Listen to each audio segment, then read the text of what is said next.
Good morning, welcome to CATEX TV. My name is Frank Fortunato. Today is Tuesday, October 9th, 2012. Turkey has confirmed today that it is deploying 25 F-16 fighter jets to an air base near the border with Syria. This is amidst tense artillery exchanges between Turkey and Syria. The NATO Secretary General said that Turkey can rely on NATO, which has all necessary plans in place to protect and defend Turkey if necessary. We hope it won't be necessary, the NATO Chancellor said.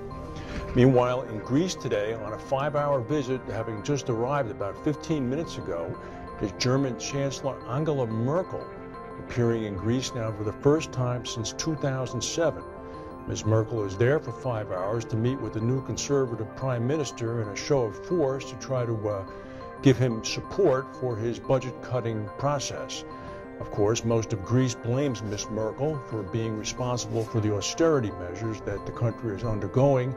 German flags are being burned. One flag is a swastika that's being burned. And masses of union activists have crowded the Greek Syntagma Square in front of the Greek parliament.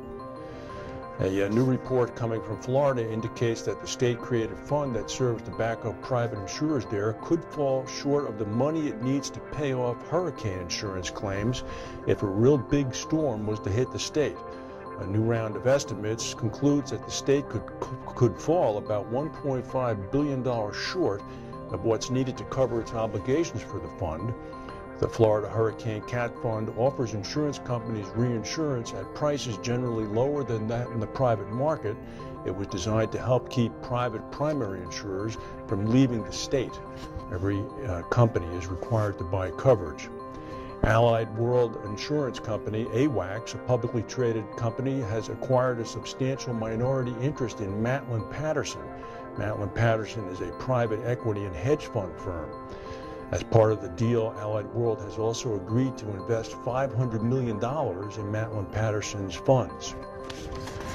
Leapfrog Investments, which is a for-profit private equity fund that invests in microinsurance, last week made a second investment in India by taking a 15% stake in Mahindra Insurance Brokers.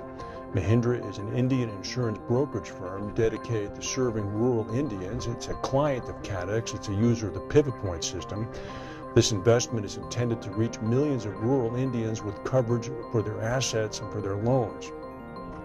Now, microinsurance is a very big part of the Lloyd's 2025 business plan called 2025 Vision, and I suspect we're going to see much more of this. This is what attracts people like Warren Buffett to India, the vast untapped market that's there.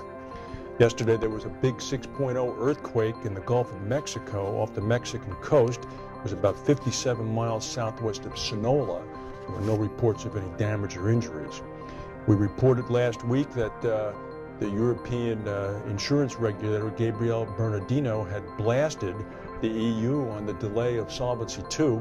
Today we're beginning to see some of the fallout for that. Some of the actual insurance companies are beginning to comment. Big insurers like AXA or Generali have indicated that the postponement would continue to allow them to test and retest their systems. Bronek Masojeda, the chief executive at Hiscox, one of the most respected people in the industry, said, "I'd rather Solvency II be delayed and made better than have it rammed through only to have it changed later." A recent study by Ernst & Young, however, showed that 34% of German insurers, 17% of Italian insurers, and 13% of Spanish insurers expect they would only be ready to fulfill Solvency II requirements beginning in 2015. What about the rest of them? I guess that would be after 2015. At least 4,000 tons of ammunition shells exploded near a military testing ground about 40 kilometers from the central Russian city of Orenburg last night, prompting mass evacuations. 4,000 tons. Witnesses recorded a video of a massive plume of smoke rising into the air shortly after the explosions. The blasts were heard from 30 miles away. No reports of any damage or injuries yet. Here's one. If you think you have liability problems, listen up. If you're an insurance company and you have any sort of liability cover on the Ben Siegel reptile store in Deerfield Beach, Florida, you better pay attention. The winner of a live roach eating contest held at the store died shortly after downing dozens of the live bugs and worms. 32-year-old Edward Archibald became ill shortly after the contest ended and collapsed. He was taken to a hospital where he was pronounced dead. According to an entomologist, unless the roaches were contaminated with some bacteria, I don't think that cockroaches would be unsafe to eat. Mr. Siegel, who the store is named after, said, "We feel terribly awful." Mr. Archibald looked like he just wanted to show off, and he was very nice. He was the life of the party. A statement from Siegel's attorney, however, said that all participants had signed waivers accepting responsibility for their participation in this unique and unorthodox contest. The prize that Mr. Archibald won was a live python. It will be given, in case you're interested, to his estate. That's the news for today. If we have any breaking news, we'll come back and tell you. Thank you for watching.